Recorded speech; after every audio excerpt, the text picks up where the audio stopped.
পুৰুষোত্তম আত্মা হোৱা। ওম শান্তি। আজিৰ মুৰলী 23 তাৰিখ 1 মাহ 2024। বাবাই কৈছে মৰমৰ সন্তান হ'ব। যেনেকৈ বাবা মধুৰতাৰ পাহাৰ, তেনেকৈ তোমালোক সন্তানসকলো মধুৰ পিতা আৰু উত্তৰাধিকাৰক স্মৰণ কৰি অতি মধুৰ হ'ব লাগে। প্ৰশ্ন: তোমালোকে এতিয়া কোনটো বিধিৰে নিজক সুৰক্ষিত কৰি নিজৰ সকলো সুৰক্ষিত কৰি লোৱা?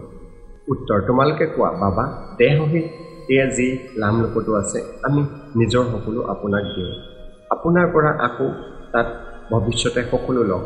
গতিকে তোমালোক যেন সুৰক্ষিত হৈ গলা। সকলোবোৰ পিতাৰ চন্দুকত সুৰক্ষিত কৰি দিয়া। এয়া হৈছে শিৱ বাবা সুৰক্ষিত বেংক।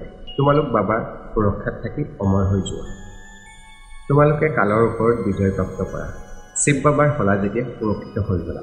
বাকী উচ্চ পদ প্ৰাপ্ত কৰিবৰ কাৰণে পুৰুষাৰ্থ কৰিব লাগে। ওম শান্তি। ধাৰণাৰ বাবে মুখ্য সাৰ: 1. যিমান সম্ভৱ অন্তৰ্মুখী হৈ শান্তি থাকিব লাগে। বেছিকৈ কথা ক'ব নালাগে, অশান্তি বিয়পাব নালাগে।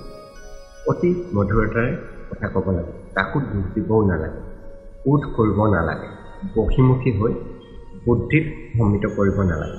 2. নিখুঁত হ'বৰ কাৰণে সততাৰে নিজক নিৰীক্ষণ কৰিব লাগে যে মোৰ মাজত কি কি ভূত আছে। সাক্ষী হৈ নিজৰ চলন নিৰীক্ষণ কৰিব লাগে। ভূতবোৰ আঁতৰোৱাৰ উপায় উলিয়াব লাগে। বৰদান: প্ৰকৃতিৰ দ্বাৰা অহা পৰিস্থিতিসমূহৰ ওপৰত বিজয় প্ৰাপ্ত কৰোঁতা পুৰুষোত্তম আত্মা হোৱা। শ্লোগান: জ্ঞানৰ অৰ্থ হৈছে অনুভৱ কৰা আৰু অন্যকো অনুভৱী কৰি তোলা। ওম শান্তি।